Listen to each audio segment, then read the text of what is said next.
Hi hello నమస్తే welcome to my channel. ఈ channel కొత్తగా చూస్తున్నట్టయితే ముందుగా సబ్స్క్రైబ్ చేసుకోండి. అలాగే నేను చెప్పే సమాధానం అందరికీ స్టేట్ ఇన్ బ్యా అయితే ఈరోజు మన టాపిక్ వచ్చేసి మన ఆంధ్ర తాలూకా సినిమా గురించి భయ్యా.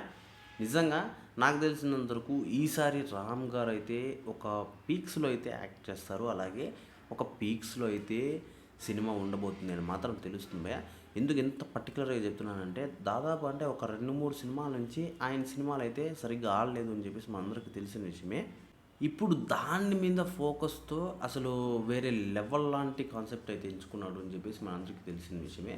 అయితే ఇది కింద క్యాప్షన్ కూడా ఉంటది భయ్యా. ఒక ఫ్యాన్ బయోపిక్ అని చెప్పేసి. అంటే ఒక హీరో ఫ్యాన్ బయోపిక్ అని చెప్పేసి. అది ఏంట్రా అంటే నాకు తెలిసినంత వరకు అది రియల్ స్టోరీనా లేదా అని చెప్పేసి మనం సినిమా చూసేంత వరకు తెలీదు. కాకపోతే ఇప్పటిదాకా మనం చూసిన దాంట్లో మాత్రం అంటే టీజర్ కావచ్చు, అలాగే ఒక సాంగ్ వదిలారు భయ్యా. ఆ సాంగ్ కావచ్చు వేరే లెవెల్ ఉన్నాయని చెప్పొచ్చు. అందులో మన అసలు రామ్ గారు అయితే వేరే లెవెల్‌లో ఉన్నాడని చెప్పొచ్చు భయ్యా.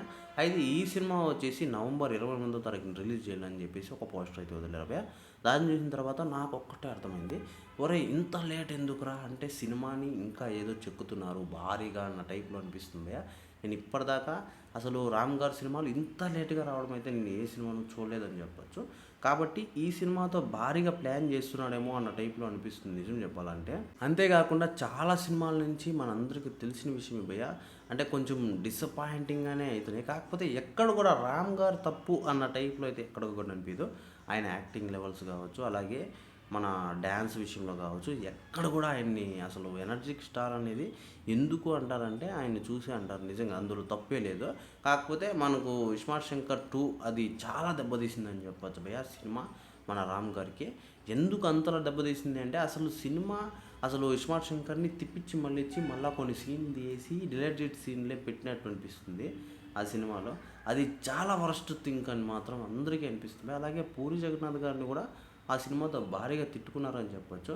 మరి అలాంటి పరిస్థితుల్లో నుంచి ఇప్పుడు బయటకొచ్చి ఇంకో సినిమా చేస్తున్నాడంటే ఏ రేంజ్‌లో ఉంటుంది? అసలు ఇప్పటిదాకా మనం చూసిన సినిమాల్లో కావచ్చు, చాలా వరకు నాకు తెలిసినంత వరకు రామ్ గారి పెర్ఫార్మెన్స్ కూడా ఒక పీక్స్‌లో ఉంటుంది.